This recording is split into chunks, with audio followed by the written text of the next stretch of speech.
More unconventionality than you can handle.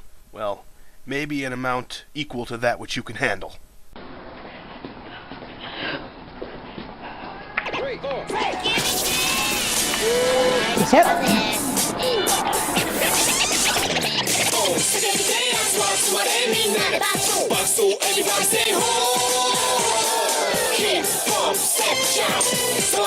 You know, I said nothing about actually dancing well, but I dare say you got some moves. The guy in the background was like, maybe if I just keep wiping this counter and don't acknowledge them, they'll leave. I'm also assuming that the theater was largely empty because there are no Russell Brand fans where you live. He's like in every movie now. First he appeared in a remake of a 1981 film, Arthur, and now he's slated to be in a remake of a 1991 film, Drop Dead Fred. Presumably this means his next film will be a remake of a 2001 film. My guess, he's going to be in the remake of Ocean's 11, and he's going to play every character. And then he'll remake a 2011 film. My guess is he'll remake his remake of Arthur. Also, I'm required to dislike him because he's married to Katy Perry. It's nothing personal. But enough about him, on to more pressing matters.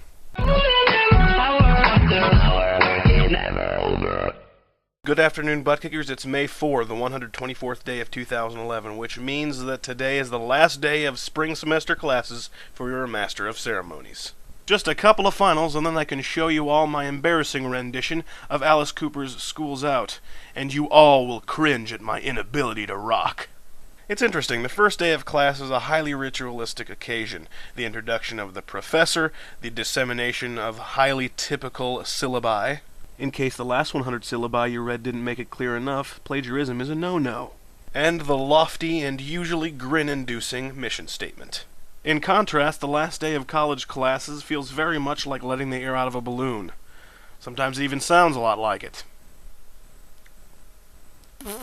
Sometimes the final class is just a cookie-cutter production like all previous classes. Sometimes it lasts literally 5 minutes, but it's almost always a non-event.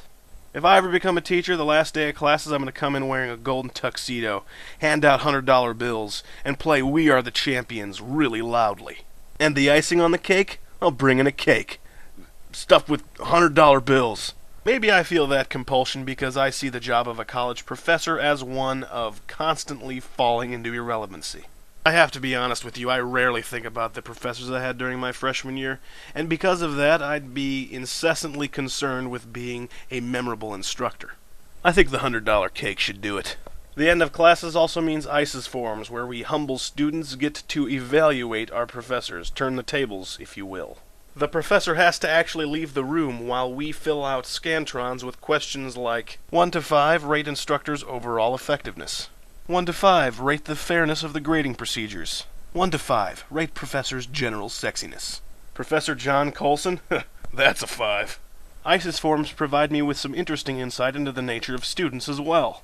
For example, I'm usually one of the last people left filling out ISIS forms. Sometimes people get done in less than a minute.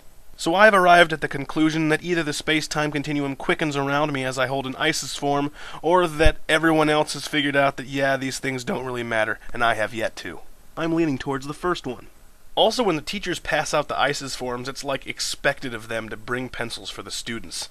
And here I am with my 5 pencils in my backpack, and I'm thinking, isn't student to pencil what lung is to air? What happens when you doofuses come across like an actual Scantron test? In one of my classes, I asked the heavily eyelinered girl next to me why she doesn't have a pencil, and she said, why would I have a pencil when my veins contain all the ink I'll ever need? Yeah, that makes perfect sense. I'm glad that class is over. And as a matter of fact, I'm glad all my classes are over. However enjoyable they may have been, however important school is to my future, school's outage is still something to be celebrated.